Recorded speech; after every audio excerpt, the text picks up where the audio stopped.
നമസ്കാരം. ഇന്ന് നമ്മൾ പറയാൻ പോകുന്നത് എബിഒ ഗ്രൂപ്പിംഗ് സിസ്റ്റത്തിൽ നമ്മൾ ഗ്രൂപ്പ് ചെയ്യുമ്പോൾ ഉണ്ടാവുന്ന പ്രശ്നങ്ങളെ എങ്ങനെ റിസോൾവ് ചെയ്യാം എന്നാണ്. അപ്പോൾ അതിൻ്റെ എക്സാമ്പിളായിട്ട് കോമൺ ആയിട്ട് ഗ്രൂപ്പിങ്ങിൽ വരുന്ന ചില പ്രശ്നങ്ങളും അത് എങ്ങനെ സോൾവ് ചെയ്യാം എന്നുള്ളതും നമ്മൾ ഈ വീഡിയോയിൽ ഡിസ്കസ് ചെയ്യും. ഫോർവേഡ് ഗ്രൂപ്പും റിവേഴ്സ് ഗ്രൂപ്പും തമ്മിൽ വ്യത്യാസം കണ്ടു കഴിഞ്ഞ് കഴിഞ്ഞാൽ നമ്മൾ ചില ലബോറട്ടറി പ്രിലിമിനറി പ്രൊസീജിയേഴ്സ് ചെയ്യണം. അതിൽ ആദ്യം ചെയ്യേണ്ട എന്താണെന്ന് വെച്ച് കഴിഞ്ഞാൽ നമ്മൾ എല്ലാ ലേബൽസും റെക്കോർഡ്സും ചെക്ക് ചെയ്യണം. ദെൻ നമ്മളൊരു പേഷ്യൻറ്റിൻ്റെ ഫ്രഷ് സാമ്പിൾ ആവശ്യപ്പെടണം. അതുപോലെ തന്നെ പേഷ്യൻറ്റിൻ്റെ ഹിസ്റ്ററി റെക്കോർഡ് ചെക്ക് ചെയ്യണം. പ്രീവിയസ് ട്രാൻസ്ഫ്യൂഷൻ നടന്നിട്ടുണ്ടോ, ഡ്രഗ്സ് എന്തെങ്കിലും യൂസ് ചെയ്യുന്നുണ്ടോ, എന്തൊക്കെ ഡിസീസ് ഉണ്ട്, ഡയഗ്നോസിസ് എന്തൊക്കെയാണ് ഒക്കെ ചെക്ക് ചെയ്യണം. അത് കഴിഞ്ഞിട്ട് നമ്മൾ എക്യുപ്മെൻറ്റിൻ്റെ അതേപോലെ തന്നെ റിയേജൻറ്റിൻ്റെ ക്വാളിറ്റി കൺട്രോളൊക്കെ ചെക്ക് ചെയ്യണം, കറക്റ്റാണോ നോക്കണം. അതുപോലെ തന്നെ ഫ്രഷ് സാമ്പിൾ കൊണ്ടുവന്നതിൽ ഒന്നുകൂടെ നമ്മൾ ടെസ്റ്റ് റിപ്പീറ്റ് ചെയ്യണം. ഇത്രയും ചെയ്തതിന് ശേഷവും നമുക്ക് ആദ്യം കിട്ടിയ റിസൾട്ട് തന്നെയാണ് കിട്ടുന്നതെന്ന് വെച്ച് കഴിഞ്ഞാൽ നമ്മൾ സപ്ലിമെൻ്ററി റിയേജൻസ് യൂസ് ചെയ്തിട്ട് ഈ പ്രോബ്ലം എന്തുകൊണ്ടാണ് വന്നതെന്ന് നമ്മൾ കണ്ടെത്തണം. സപ്ലിമെൻ്ററി റിയേജൻറ്റ് ഉപയോഗിച്ചിട്ട് നമ്മൾ ചെയ്യുന്ന രീതികൾ കുറച്ച് എക്സാമ്പിളിലൂടെയാണ് ഞാൻ പറയുന്നത്. ആദ്യത്തെ ഒരു പ്രോബ്ലം എന്ന് പറയുകയാണെങ്കിൽ നമ്മളെ സെൽ ഗ്രൂപ്പ് ചെയ്യുന്ന സമയത്ത് ഗ്രൂപ്പ് എ കിട്ടുകയും റിവേഴ്സ് ഗ്രൂപ്പ് ചെയ്യുന്ന സമയത്ത് ഗ്രൂപ്പ് ഒ കിട്ടുകയും ചെയ്യുക. അതായത് ഒരു പേഷ്യൻറ്റിന് തന്നെ ബ്ലഡിലെ സെൽ ഗ്രൂപ്പ് ഒരു ഗ്രൂപ്പും റിവേഴ്സ് ഗ്രൂപ്പ് വേറെ ഗ്രൂപ്പും. ഇതാണല്ലോ ഡിസ്ക്രിപ്പൻസി എന്ന് പറയുന്നത്. അപ്പോൾ ആദ്യത്തെ പ്രോബ്ലം ഇങ്ങനെയാണ്. നമ്മുടെ റിയാക്ഷൻ നോക്കുകയാണെങ്കിൽ സമയത്ത് ആൻറ്റി എനായിട്ട് 4+ റിയാക്ഷനും ബീനായിട്ട് നെഗറ്റീവ് റിയാക്ഷനും, അതേപോലെ തന്നെ സിറം ഗ്രൂപ്പിൽ ശരിക്ക് വരേണ്ടത് ബി സെല്ലിനായിട്ട് മാത്രമേ റിയാക്ഷൻ വരാൻ ചാൻസ് ഉള്ളൂ. പക്ഷേ അവിടെ എ സെല്ലിനായിട്ട് ഒരു 1+ റിയാക്ഷൻ കൂടി വന്നിട്ടുണ്ട്. അത് ഒ ഗ്രൂപ്പിൻ്റെ റിവേഴ്സ് ടൈപ്പിങ്ങിൻ്റെ റിസൾട്ടാണ്. ഈ ഒരു പ്രോബ്ലം എങ്ങനെ റിസോൾവ് ചെയ്യുകയെന്ന് വെച്ച് കഴിഞ്ഞാൽ നമ്മൾ സപ്ലിമെൻ്ററി റിയേജൻ്റ് ആയിട്ടുള്ള ആൻറ്റി A1 ലെക്റ്റിനും ആൻറ്റി H ലെക്റ്റിനും യൂസ് ചെയ്യുക എന്നുള്ളതാണ്. അപ്പോൾ നമ്മൾ ആൻറ്റി A1 ലെക്റ്റിൻ യൂസ് ചെയ്യുമ്പോൾ നെഗറ്റീവ് റിയാക്ഷൻ കിട്ടി. ആൻറ്റി H യൂസ് ചെയ്തപ്പോൾ 4+ റിയാക്ഷൻ കിട്ടി. ആൻറ്റി A1 ലെക്റ്റിൻ നെഗറ്റീവ് ആണെന്നുള്ളതിൻ്റെ അർത്ഥം നമ്മുടെ പേഷ്യൻറ്റിൻ്റെ സെല്ല് A1 ഗ്രൂപ്പല്ല. അതുപോലെ തന്നെ ആൻറ്റി H 4+ റിയാക്ഷൻ കിട്ടി. നോർമലി A1 ഗ്രൂപ്പിന് H വളരെ കുറവായിരിക്കും, 1+ റിയാക്ഷൻ അല്ലെങ്കിൽ 2+ റിയാക്ഷനൊക്കെ കിട്ടുള്ളൂ. അപ്പോൾ 4+ റിയാക്ഷൻ കിട്ടി. അപ്പോൾ ഇതിൽ നിന്ന് നമുക്ക് എന്താ മനസ്സിലാക്കേണ്ടതെന്ന് വെച്ച് കഴിഞ്ഞാൽ ഗ്രൂപ്പ് എ ഗ്രൂപ്പാണ്, പക്ഷേ A1ഉം എ ഇൻ്റർമീഡിയറ്റ് ഗ്രൂപ്പും അല്ല. ഈ ഒരു സ്റ്റേജിൽ ഗ്രൂപ്പ് എയുടെ സബ് ഗ്രൂപ്പാണ്, പക്ഷേ ഒ ഗ്രൂപ്പ് അല്ല എന്ന് നമുക്ക് മനസ്സിലാക്കാം. A1 സെല്ലിനായിട്ട് 1+ റിയാക്ഷൻ കിട്ടാൻ പിന്നെ ഒരു ചാൻസ് ഉള്ളത് അറ്റിപ്പിക്കൽ ആൻറ്റിബോഡീസ് ആണ്. ഈ അറ്റിപ്പിക്കൽ ആൻറ്റിബോഡീസ് ഉണ്ടോ എന്ന് നോക്കാൻ വേണ്ടിയിട്ട് നമ്മൾ പേഷ്യൻറ്റിൻ്റെ സിറം A2 സെല്ലിനേറ്റും ഒ സെല്ലിനേറ്റും ഓട്ടോ കൺട്രോളിനേറ്റും റിയാക്ട് ചെയ്യിക്കും. A2 cell negative, O cell negative, auto control negative. ഇങ്ങനെ വന്നു കഴിഞ്ഞാൽ അതൊന്ന് മനസ്സിലാക്കേണ്ട എന്താണെന്ന് വെച്ച് കഴിഞ്ഞാൽ പേഷ്യൻ്റ് സിറത്തിൽ അറ്റിപ്പിക്കൽ ആൻറ്റിബോഡീസും അല്ല. അപ്പോൾ ഈ ഒരു ഗ്രൂപ്പിംഗ് പ്രോബ്ലത്തിൻ്റെ കൺക്ലൂഷനായിട്ട് നമുക്ക് കിട്ടുക, ഈ പേഷ്യൻറ്റിൻ്റെ അല്ലെങ്കിൽ ഡോണറുടെയോ ഗ്രൂപ്പ് സബ് ഗ്രൂപ്പാണ് മോസ്റ്റ് ലൈക്ക് A2 സബ് ഗ്രൂപ്പിനെ കറസ്പോണ്ടിങ് ആയിട്ടാണ് ഇത് കിട്ടുന്നത് വിത്ത് A1 ആൻറ്റിബോഡി. അതുകൊണ്ട് തന്നെ പേഷ്യൻറ്റിന് ബ്ലഡ് ട്രാൻസ്ഫ്യൂഷൻ ചെയ്യാൻ വേണ്ടി കോമ്പാറ്റിബിൾ ആയിട്ടുള്ള A2 സെല്ലിനെയോ അല്ലെങ്കിൽ ഒ സെൽസിനെയോ ഉപയോഗിക്കാൻ പറ്റുള്ളൂ. രണ്ടാമത്തെ നമുക്ക് വരുന്നൊരു പ്രശ്നമാണ് സെൽ ഗ്രൂപ്പ് AB കിട്ടുക, റിവേഴ്സ് ഗ്രൂപ്പ് എ സെല്ലിനും ബി സെല്ലിനും ഒ സെല്ലിനും റിയാക്ഷൻ കിട്ടുക. ഇങ്ങനൊരു പ്രോബ്ലം കണ്ടു കഴിഞ്ഞ് കഴിഞ്ഞാൽ പേഷ്യൻറ്റിൻ്റെ പ്രശ്നമായിട്ട് ആണ് പറയണത്. കോൾഡ് ആൻറ്റിബോഡീസ് ആവാം, ഹൈ ഫ്രീക്വൻസി കോൾഡ് അല്ലോ ആൻറ്റിബോഡീസ് ആവാം ഈ റിയാക്ഷൻ തരുന്നത്. നോർമലി എ ബി ഗ്രൂപ്പിന് റിവേഴ്സ് ഗ്രൂപ്പിൽ ഒരു റിയാക്ഷനും കിട്ടില്ല. കാരണം എ ആൻറ്റിബോഡിയും ബി ആൻറ്റിബോഡിയും ആൻറ്റി എച്ചും അവരുടെ സിറത്തിൽ ഉണ്ടാവില്ല. അപ്പോൾ ഈ ഒരു പ്രോബ്ലം സോൾവ് ചെയ്യാൻ വേണ്ടിയിട്ട് പേഷ്യൻറ്റിൻ്റെ ഡയഗ്നോസിസ് ചെക്ക് ചെയ്യണം. പേഷ്യൻറ്റിന് ചിലപ്പോൾ മൾട്ടിപ്പിൾ മൈലോമ ആവാം. ഈ മൾട്ടിപ്പിൾ മൈലോമ ഉണ്ടാവുന്ന കേസിൽ അബ്നോർമൽ പ്രോട്ടീൻസ് ആയിട്ടുള്ള ബെൻജോൺസ് പ്രോട്ടീൻസ് പേഷ്യൻറ്റിൻ്റെ ശരീരത്തിൽ കൂടുതലാവും. ഇത് ആണ് ഈ ഒരു റിയാക്ഷൻ തരാൻ കാരണം. ഈ ഒരു സെല്ലിനെ ഓട്ടോ കൺട്രോൾ വെച്ചിട്ട് ചെയ്യുക. ഓട്ടോ കൺട്രോൾ പറഞ്ഞു കഴിഞ്ഞ് കഴിഞ്ഞാൽ പേഷ്യൻറ്റിൻ്റെ തന്നെ സിറവും പേഷ്യൻറ്റിൻ്റെ തന്നെ സെല്ലും തമ്മിൽ റിയാക്ഷൻ ചെയ്ത് നോക്കുക.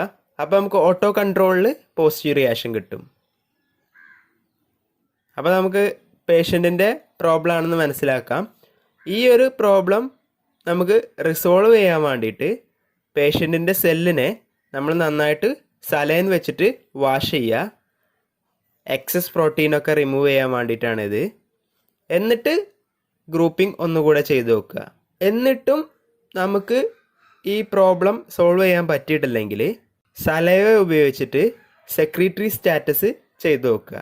ഈ പേഷ്യൻ്റ് സെക്രീറ്ററി ആണെങ്കിൽ ചിലപ്പോൾ നമുക്ക് ആൻറ്റിജൻ ടൈപ്പ് കണ്ടുപിടിക്കാൻ കഴിയും. ഈ ഒരു പ്രോബ്ലത്തിൻ്റെ കൺക്ലൂഷനായിട്ട് വരുന്നത് ഈ ABO ഡിസ്ക്രിപ്പൻസി എന്ന് പറയുന്നത് പേഷ്യൻറ്റിൻ്റെ പ്രശ്നം കൊണ്ടാണ്. അതായത് മൾട്ടിപ്പിൾ മൈലോമ ഒക്കെ ഉള്ള കേസിലാണ് ഇങ്ങനെ ഒരു റിയാക്ഷൻ വരിക. നമ്മൾ മൂന്നാമത്തെ പ്രോബ്ലത്തിലേക്ക് പോകുമ്പോൾ സെൽ ഗ്രൂപ്പ് O കിട്ടും. സിറം ഗ്രൂപ്പ് നേരത്തെ അതേപോലെ തന്നെ A സെല്ലിലും B സെല്ലിലും O സെല്ലിലും റിയാക്ഷൻ കിട്ടും. അപ്പോൾ ഇത് നമ്മൾ റിസോൾവ് ചെയ്യുക സപ്ലിമെൻ്ററി റിയേജൻറ്റുകൾ യൂസ് ചെയ്തിട്ടാണ്. ആൻറ്റി എച്ച് ആണ് ഇതിന് യൂസ് ചെയ്യണത്. അതേപോലെ തന്നെ ഓട്ടോ കൺട്രോളും യൂസ് ചെയ്യും. അപ്പോൾ ഓട്ടോ കൺട്രോളും ആൻറ്റി എച്ചും യൂസ് ചെയ്യുന്ന സമയത്ത് നെഗറ്റീവ് കിട്ടി. ഈ ഒരു റിയാക്ഷൻ പേഷ്യൻ്റ് O ഗ്രൂപ്പ് അല്ലാന്ന് സജസ്റ്റ് ചെയ്യുന്നുണ്ട്. കാരണം O ഗ്രൂപ്പിന് H ആൻറ്റിജൻ ഉണ്ട്. O ഗ്രൂപ്പ് ആൻറ്റി എച്ചും ആയിട്ട് റിയാക്ഷൻ തരും. ഓട്ടോ കൺട്രോൾ നെഗറ്റീവ് ആണെന്നുള്ളതിനർത്ഥം ഓട്ടോ ആൻറ്റിബോഡീസ് ഒന്നും ഇല്ല എന്നാണ്. ഇതിൻ്റെ കൺക്ലൂഷനായിട്ട് വരുന്നത് പേഷ്യൻ്റ് O ഗ്രൂപ്പ് അല്ല, O സെല്ലിനായിട്ട് അതിൻ്റെ സിറം സ്ട്രോങ് ആയിട്ടുള്ള റിയാക്ഷൻ തരുന്നുണ്ട്. അതിൻ്റെ അർത്ഥം ആൻറ്റി എച്ച് അവരുടെ ശരീരത്തിലുണ്ട്. അതുപോലെ തന്നെ ആൻറ്റി എച്ചും ആയിട്ട് ഈ പേഷ്യൻറ്റിൻ്റെ റെഡ് സെല്ല് റിയാക്ഷനൊന്നും തരുന്നില്ല. അതിൻ്റെ അർത്ഥം അവിടെ H ആൻറ്റിജനൊന്നും ഇല്ല എന്നുള്ളതാണ്. ഈ പേഷ്യൻ്റ് റയർ ബോംബെ ഫിനോടൈപ്പ് ആവാം. അങ്ങനെയാണ് നമ്മൾ കൺക്ലൂഷൻ ചെയ്യുക. ബോംബെ ഗ്രൂപ്പിൻ്റെ റിയാക്ഷനാണ്. ഈ ഒരു പേഷ്യൻറ്റിന് ബ്ലഡ് ട്രാൻസ്ഫ്യൂഷൻ ആവശ്യമാണെങ്കിൽ എപ്പോഴും ബോംബെ ഗ്രൂപ്പുള്ള ആളുടെ ബ്ലഡ് തന്നെ വേണ്ടിവരും. പ്രോബ്ലം 4ൽ സെൽ ഗ്രൂപ്പ് Oയും സിറം ഗ്രൂപ്പ് ABയും കിട്ടും. ഇങ്ങനെ വന്നു കഴിഞ്ഞ് കഴിഞ്ഞാൽ എഗെയിൻ പേഷ്യൻറ്റിൻ്റെ പ്രോബ്ലം ആയിട്ട് നമുക്ക് കണക്കാക്കാം. ചില കണ്ടീഷനിൽ ആൻറ്റിജനോ ആൻറ്റിബോഡീസോ ലോസ് ആവാൻ ചാൻസ് ഉണ്ട്. അങ്ങനത്തെ കണ്ടീഷൻസ് എന്തെങ്കിലും ഉണ്ടോ നോക്കാൻ വേണ്ടി പേഷ്യൻസിൻ്റെ റെക്കോർഡ് നമ്മൾ ചെക്ക് ചെയ്യണം. വീക്ക് എക്സ്പ്രഷൻ ഓഫ് ABO ആൻറ്റിജൻസോ ആൻറ്റിബോഡീസോ ആവാം. ഏജ് നോക്കണം, അവരുടെ ഡയഗ്നോസിസ് നോക്കണം, മെഡിക്കേഷൻ, ഇമ്മ്യൂണോഗ്ലോബുലിൻ ലെവൽ, അതൊക്കെ പേഷ്യൻ്റ് റെക്കോർഡ് ഹിസ്റ്ററിയിൽ ചെക്ക് ചെയ്യണം. ഈ ഒരു പ്രോബ്ലം റിസോൾവ് ചെയ്യാൻ വേണ്ടിയിട്ട് നമ്മൾ ABO ആൻറ്റിജൻസിൻ്റെ വീക്ക് എക്സ്പ്രഷനെ എൻഹാൻസ് ചെയ്യിക്കണം. അപ്പോൾ നമ്മൾ സാമ്പിൾ 22 ഡിഗ്രി സെൽഷ്യസിൽ അല്ലെങ്കിൽ 40 ഡിഗ്രി സെൽഷ്യസിൽ 30 മിനിറ്റ് ഇൻക്യുബേറ്റ് ചെയ്യുക. എന്നിട്ട് നമ്മൾ ഗ്രൂപ്പിംഗ് ചെയ്യുക. ഗ്രൂപ്പിംഗ് ചെയ്യുന്നതിൻ്റെ സമയത്ത് ഓട്ടോ കൺട്രോളും കൂടി ഇൻക്ലൂഡ് ചെയ്യണം. ഓട്ടോ ആൻറ്റിബോഡീസ് വല്ലതും ഉണ്ടോ എന്ന് നോക്കാൻ വേണ്ടിയിട്ട് തന്നെയാണ്. അതേപോലെ തന്നെ നമ്മൾ റിവേഴ്സ് ഗ്രൂപ്പ് ഉപയോഗിക്കുമ്പോൾ O സെൽസ് എന്തെങ്കിലും കോൾഡ് റിയാക്ടിങ് ആൻറ്റിബോഡീസ് ഉണ്ടോ എന്ന് ചെക്ക് ചെയ്യാൻ വേണ്ടിയിട്ട് ഹെൽപ്പ് ചെയ്യും. അപ്പോൾ ഇതിൻ്റെ ഒരു കൺക്ലൂഷനായിട്ട് വരിക, ഈ ABO ഡിസ്ക്രിപ്പൻസി പേഷ്യൻറ്റിൻ്റെ പ്രോബ്ലം കൊണ്ടാവാം. അങ്ങനത്തെ പേഷ്യൻസിന് ബ്ലഡ് എന്തെങ്കിലും ആവശ്യം വന്നു കഴിഞ്ഞാൽ സേഫായിട്ട് കൊടുക്കാൻ പറ്റുന്ന ഗ്രൂപ്പ് എന്ന് പറയുന്നത് ഗ്രൂപ്പ് ഒ പാക്ക്ഡ് സെൽസ് ആണ്. നെക്സ്റ്റ് പ്രോബ്ലം ആണ് സെൽ ഗ്രൂപ്പ് നമുക്ക് എ ബിയും റിവേഴ്സ് ഗ്രൂപ്പിൽ എയും കിട്ടുക. ഇങ്ങനെ ഒരു reaction usually polyclonal reagent use ചെയ്യുമ്പോഴാണ് വരാൻ ചാൻസ് കൂടുതൽ. അതുകൊണ്ട് തന്നെ നമ്മളിങ്ങനെ ഒരു റിയാക്ഷൻ വന്നു കഴിഞ്ഞാൽ ട്രൂ എ ബി ഗ്രൂപ്പ് ആണോ എന്ന് ചെക്ക് ചെയ്യാൻ വേണ്ടി പേഷ്യൻറ്റിൻ്റെ സെല്ലിനെ അഡീഷണൽ സപ്ലിമെൻ്ററി റിയേജൻസ് ആയിട്ടുള്ള ആൻറ്റി A1 ലെക്റ്റിൻ ഉപയോഗിച്ചിട്ടും അതേപോലെ തന്നെ മോണോക്ലോണൽ ആൻറ്റി എയും മോണോക്ലോണൽ ആൻറ്റി ബിയും ഉപയോഗിച്ചിട്ട് ട്രീറ്റ് ചെയ്യിക്കണം. ഇങ്ങനെ ട്രീറ്റ് ചെയ്യുന്ന സമയത്ത് ആൻറ്റി A1 ലെക്റ്റിനിൽ 4+ റിയാക്ഷൻ കിട്ടും. അതേപോലെ തന്നെ മോണോക്ലോണൽ ആൻറ്റി എയിലും 4+ റിയാക്ഷൻ കിട്ടും. മോണോക്ലോണൽ ആൻറ്റി ബിയിൽ നെഗറ്റീവ് റിയാക്ഷൻ കിട്ടും. നേരത്തെ നമ്മൾ പോളിക്ലോണൽ ആൻറ്റി ബിയിൽ ചെയ്തപ്പോൾ ഒരു 2+ റിയാക്ഷനാണ് കിട്ടിയത്. അപ്പോൾ ആ ഒരു 2+ റിയാക്ഷൻ ഇവിടെ നെഗറ്റീവായിട്ട് കിട്ടി. അതുപോലെ തന്നെ മോണോക്ലോണൽ ആൻറ്റി എ 4+ റിയാക്ഷൻ തന്നു. അപ്പോൾ നമുക്ക് ഈ 2 റിയാക്ഷനിൽ നിന്നും ഗ്രൂപ്പ് എ ഗ്രൂപ്പ് ആണെന്ന് മനസ്സിലാക്കാൻ പറ്റും.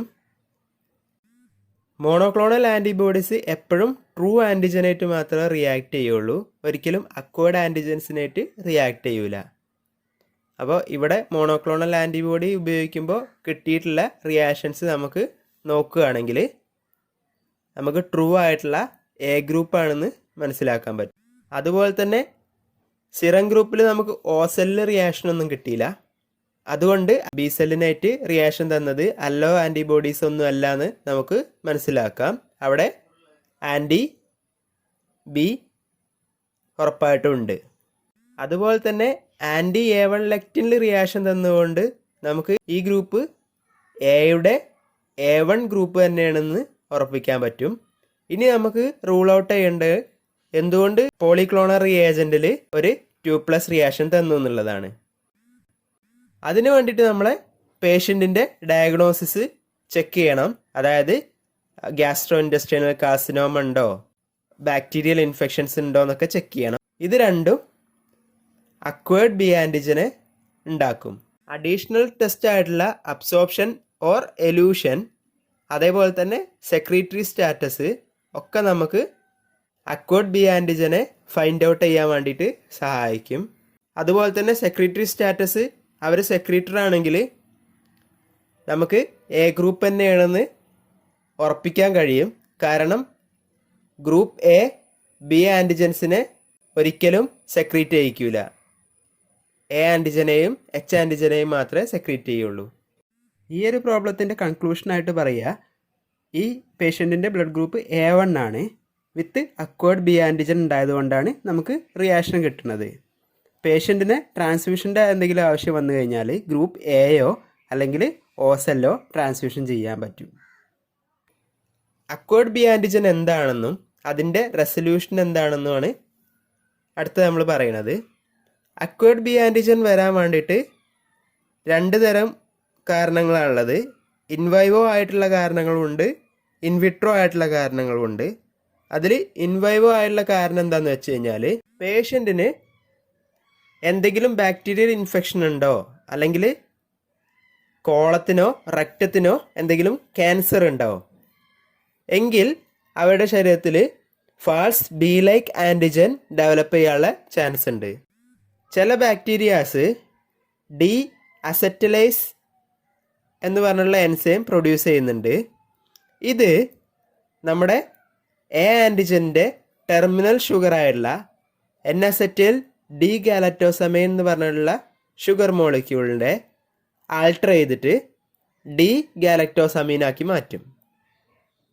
ബി ആൻറ്റിജൻ്റെ ടെർമിനൽ ഷുഗറാണ് ഈ ഡി ഗാലക്ടോസമീൻ. അതുകൊണ്ട് തന്നെ ആൻറ്റി ബി ആൻറ്റി സിറ നമ്മൾ യൂസ് ചെയ്യുന്ന സമയത്ത് ഇത് ക്രോസ് റിയാക്ട് ചെയ്യും. ഈ ബി ലൈക്ക് ഡി ഗാലക്ടോസമീൻ ആൻറ്റിജനെയും അഗ്ലൂട്ടിനേറ്റ് ചെയ്യിക്കും. അപ്പോൾ ആക്ച്വലി എ ഗ്രൂപ്പാണ്. പക്ഷേ എ ഗ്രൂപ്പിൻ്റെ ടെർമിനൽ ഷുഗർ ആയിട്ടുള്ള N-അസറ്റൈൽ ഡി ഗാലക്ടോസമൈനെ ബാക്ടീരിയ പ്രൊഡ്യൂസ് ചെയ്യുന്ന ഡി അസറ്റലൈസ് എന്ന എൻസൈം ആൾട്ടർ ചെയ്താണ്ട് ബി ആൻറ്റിജനിൽ അതേപോലെയുള്ള ഡി ഗാലക്ടോസമൈൻ ആക്കിയിട്ട് മാറ്റും. അതാണ് ഇൻവൈവോ ആയിട്ട് അക്വേർഡ് ബി ആൻറ്റിജൻ കിട്ടാനുള്ള കാരണം. ഈ ഇൻവൈവോ കേസിൽ ഗ്രൂപ്പ് എ പീപ്പിളിന് മാത്രമേ അക്വേർഡ് ബി ലൈക്ക് ആൻറ്റിജൻ ഉണ്ടാവുന്നതുള്ളൂ. ഈ കണ്ടീഷൻ ഇൻഫെക്ഷൻ ക്യൂവേർഡ് ആയതിനനുസരിച്ച് കുറഞ്ഞു വരികയും മാറിപ്പോവുകയും ചെയ്യും.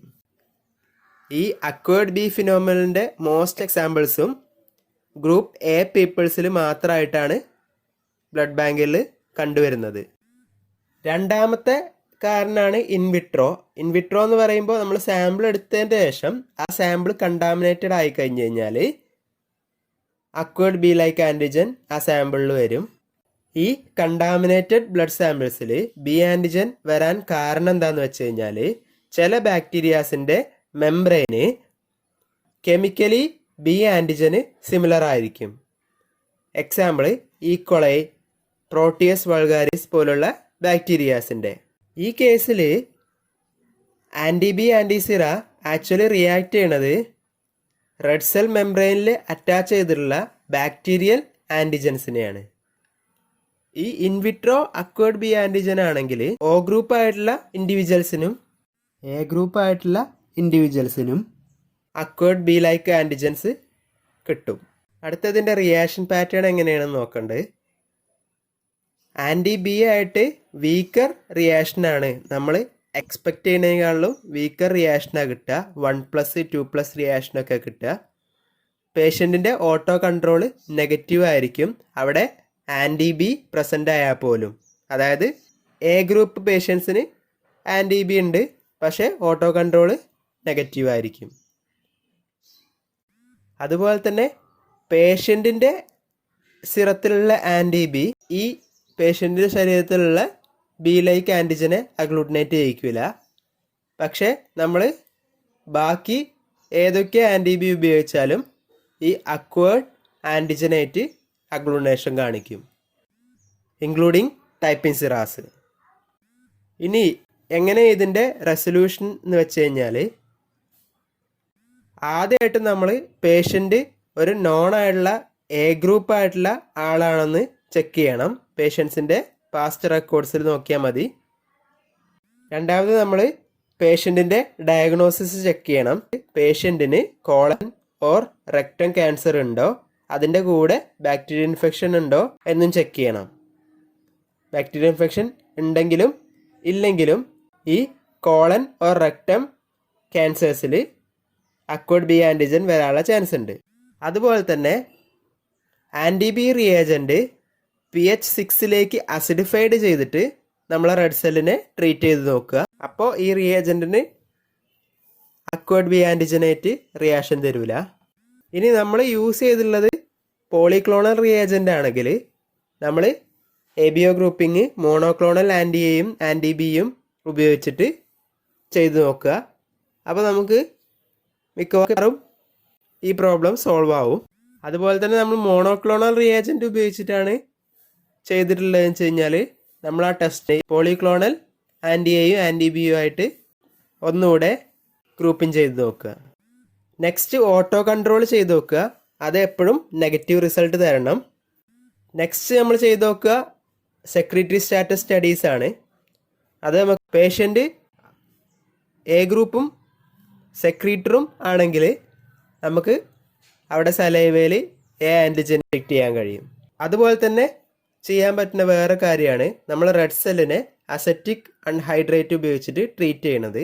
ഇങ്ങനെ ട്രീറ്റ് ചെയ്യുമ്പോൾ റെഡ് സെല്ലിൻ്റെ സർഫസിലുള്ള അക്വേർഡ് ബി ആൻറ്റിജനെ അത് റെഡ്യൂസ് ചെയ്യിക്കുക അല്ലെങ്കിൽ അബോളിഷസ് ചെയ്യിക്കുക ചെയ്യും. നമ്മുടെ normal group B ആൻറ്റിജൻസിനെ acetic anhydrite ഒന്നും തന്നെ ചെയ്യുന്നില്ല, ഒരു എഫക്റ്റും അതിനായിട്ട് ഉണ്ടാവില്ല. അപ്പോൾ അക്വേർഡ് ബി ആൻറ്റിജനെ അത് റെഡ്യൂസ് ചെയ്യുകയും ചെയ്യും. അവസാനമായിട്ട് പറയുന്നത് മോളിക്കുലാർ ബ്ലഡ് ഗ്രൂപ്പിംഗ് ആണ്. ഇത് ബ്ലഡ് ഗ്രൂപ്പിങ്ങിൽ വരുന്ന എല്ലാ ഡിസ്ക്രിപ്പൻസീസിനെയും റിസോൾവ് ചെയ്യിക്കാൻ വേണ്ടിയിട്ട് യൂസ് ചെയ്യാം.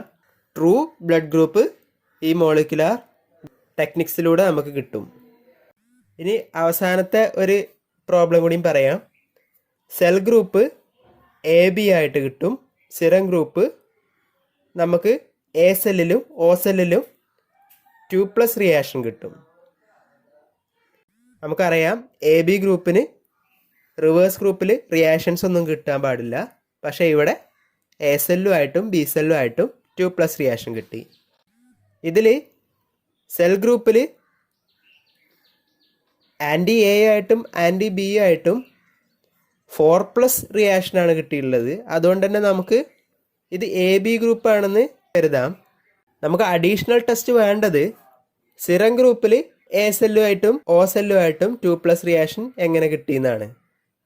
ഈ അഡീഷണൽ ടെസ്റ്റിൽ നമ്മൾ യൂസ് ചെയ്യുക, നമ്മൾ റിവേഴ്സ് ഗ്രൂപ്പിന് യൂഷ്വലായിട്ട് റുട്ടീനായിട്ട് യൂസ് ചെയ്യുന്ന എ സെല്ലിൻ്റെ കൂടെ തന്നെ സ്പെസിഫിക് ആയിട്ടുള്ള ഡിഫറെൻറ്റ് ലോട്ട് നമ്പറുള്ള ഒരു A1 സെല്ലും യൂസ് ചെയ്യും. അതിൻ്റെ കൂടെ ഓട്ടോ കൺട്രോളും യൂസ് ചെയ്യും. ഇങ്ങനെ യൂസ് ചെയ്യുന്ന സമയത്ത് സിറായിട്ട് റുട്ടീനായിട്ടുള്ള A1 സെല്ല് ട്രീറ്റ് ചെയ്യുന്ന സമയത്ത് റിയാക്ഷൻ കിട്ടി. ഒരു ഡിഫറെൻറ്റ് ലോട്ട് യൂസ് ചെയ്തപ്പോൾ നെഗറ്റീവ് കിട്ടി. ഓട്ടോ കൺട്രോളിൽ നെഗറ്റീവ് കിട്ടി.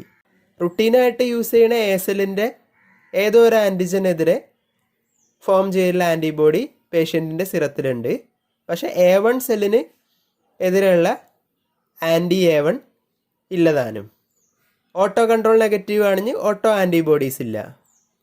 ഓ സെല്ലിൽ റിയാക്ഷൻ കിട്ടിയെന്ന് പറഞ്ഞു കഴിഞ്ഞാൽ ഓ സെല്ലിലുള്ള ഏതെങ്കിലും ആൻറ്റിജനെതിരെയും ഈ പേഷ്യൻറ്റിൻ്റെ സിറത്തിൽ ആൻറ്റിബോഡി ഫോം ചെയ്തിട്ടുണ്ട്. അപ്പോൾ നമുക്ക് ഈ അഡീഷണൽ ടെസ്റ്റിലൂടെ എന്താ മനസ്സിലാക്കാൻ പറ്റുകയെന്ന് വെച്ച് കഴിഞ്ഞാൽ റൂം ടെമ്പറേച്ചറിൽ റിയാക്ട് ചെയ്യണ അല്ലോ ആൻറ്റിബോഡീസ് ഇവിടെ പ്രസൻ്റ് ആണെന്നുള്ളതാണ്. അത് എ സെല്ലിനെയും ഒ സെല്ലിനെയും റിയാക്ട് ചെയ്തിട്ട് 2+ റിയാക്ഷൻ തരുന്നുണ്ട്. പക്ഷേ ഡിഫറെൻറ്റ് ലോട്ട് നമ്പർ ആയിട്ടുള്ള ഒരു A1 സെല്ലിൽ ഈ റിയാക്ഷൻ കിട്ടിയില്ല. അതുകൊണ്ട് ആ A1 സെല്ലിൽ ഈ ആൻറ്റിബോഡിക്ക് കറസ്പോണ്ടിങ് ആയിട്ടുള്ള ആൻറ്റിജൻ ഇല്ല എന്ന് മനസ്സിലാക്കാം. അപ്പോൾ ഇതിൻ്റെ കൺക്ലൂഷൻ എന്താണെന്ന് വെച്ച് കഴിഞ്ഞാൽ പേഷ്യൻ്റ് എന്തായാലും എ ബി ഗ്രൂപ്പാണ്. പക്ഷേ അയാളുടെ ശരീരത്തിൽ റൂം ടെമ്പറേച്ചർ റിയാക്റ്റീവ് ആയിട്ടുള്ള എല്ലാ ആൻറ്റിബോഡീസ് സിറത്തിലുണ്ട്. അതിൻ്റെ എക്സാമ്പിൾ ആൻറ്റി MO അല്ലെങ്കിൽ ആൻറ്റി LE എന്ന് പറയും. ആൻറ്റി M എന്ന് പറഞ്ഞു കഴിഞ്ഞാൽ MNS ഗ്രൂപ്പിംഗ് സിസ്റ്റത്തിലുള്ള M ആൻറ്റിജനെതിരുള്ള ആൻറ്റിബോഡിയാണ്. ആൻറ്റി LE എന്ന് പറഞ്ഞാൽ ലൂയിസ് ഗ്രൂപ്പിംഗ് സിസ്റ്റത്തിലുള്ള LE ആൻറ്റിജന് എതിരുള്ള ഒരു ആൻറ്റിബോഡിയാണ്.